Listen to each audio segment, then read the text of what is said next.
Welcome to The Explainer. Today, we're diving into an insect that has, believe it or not, shaped the medical and ecological history of an entire continent. So how can that even happen? It's a question that gets right to the heart of an incredibly complex, three-way relationship between an insect, a parasite, and us, the human host. Let's unpack the science behind the tsetse fly and the devastating disease it carries, human African trypanosomiasis. Okay, to really get a handle on this disease, you first have to meet the two main players in this biological drama. They are completely different organisms that totally depend on each other to survive and to spread. So first up, we have the vector, the tsetse fly, from the genus Glossina. Now this isn't your average backyard fly. It's found exclusively in Africa. It's a little bigger than a housefly, and you can actually spot it by this unique, kind of hatchet-shaped cell you can see right there on its wing. And this is the crucial part. This fly is the only way the disease is transmitted. And this brings us to a super important distinction. You've got the fly, which is a complex, multicellular animal, a metazoan, that acts as an ectoparasite, meaning it feeds on the outside of its host. But then, you've got the actual cause of the disease, Trypanosoma brucei. It's a single-celled protozoan, an endoparasite, which means it lives inside its hosts. This deadly partnership is the engine that drives the entire disease. Okay, so where exactly is this disease found, and who's most at risk? Well, the map of this illness is basically drawn by the habitat of the fly itself. The disease, which you probably know as sleeping sickness, is geographically locked into what's called the tsetse fly belt. This means millions of people spread all across 36 countries in sub-Saharan Africa are living in areas where they are at risk of getting infected.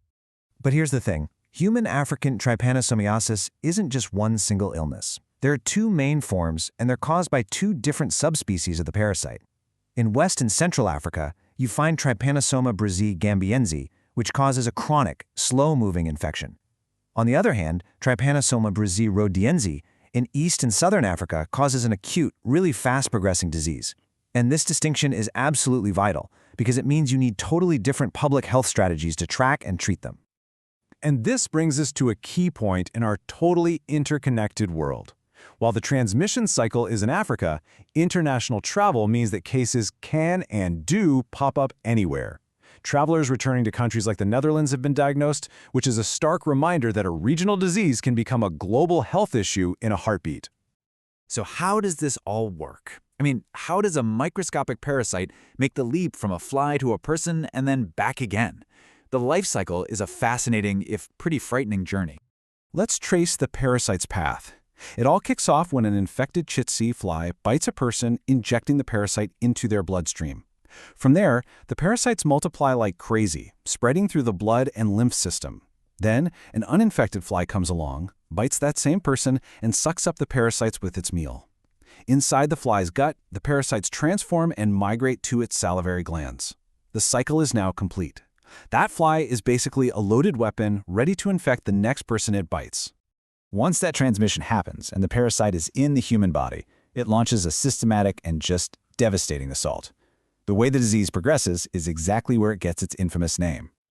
The disease unfolds in two distinct stages. In stage 1, the parasite is just in the blood and lymph systems, causing symptoms like fever and headaches. But stage 2, that's when it gets really serious. This is when the parasite manages to cross the blood-brain barrier and invade the central nervous system. This causes the neurological symptoms, confusion, poor coordination, and that hallmark disruption of the sleep-wake cycle that gives sleeping sickness its name. And without treatment, it is always fatal.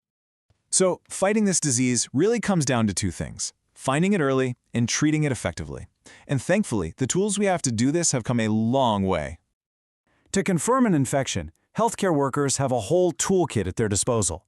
They can use microscopy to literally see the parasites in a blood sample, use advanced molecular tests like PCR to find the parasite's DNA, or use serology to spot the body's antibody response. And crucially for remote areas, rapid diagnostic tests allow for large-scale screening right there in the field. The journey of treatment for this disease is just incredible. In the past, the main drugs were arsenic-based. Can you imagine that? They were highly toxic, painful to administer, and sometimes the treatment itself was fatal. Today, we have drugs like phenoxynidazel, which is the first all-oral treatment that is safer, more effective, and has completely revolutionized patient care. So what does the future hold? Well, the fight isn't over, but incredible research and new strategies are bringing the goal of elimination within reach. One of the most innovative approaches is all about prevention, and it targets the vector itself. It's called the sterile insect technique. This involves releasing huge numbers of lab-reared male tsetse flies that have been sterilized by radiation. They mate with wild females, but they produce no offspring, causing the fly population to crash over time. Pretty smart, right? And on the treatment front, the next revolution might be just around the corner. Researchers are developing acosaborole, a single-dose oral drug that could treat both stages of the disease, including that severe neurological stage. This would be a true game-changer for treatment, especially in remote settings. And what's the result of all these efforts? Well, coordinated campaigns of vector control, screening, and improved treatment have brought the number of reported cases down to fewer than 1,000 annually. This is a historic low and a massive public health victory. So this leaves us with a final, powerful question.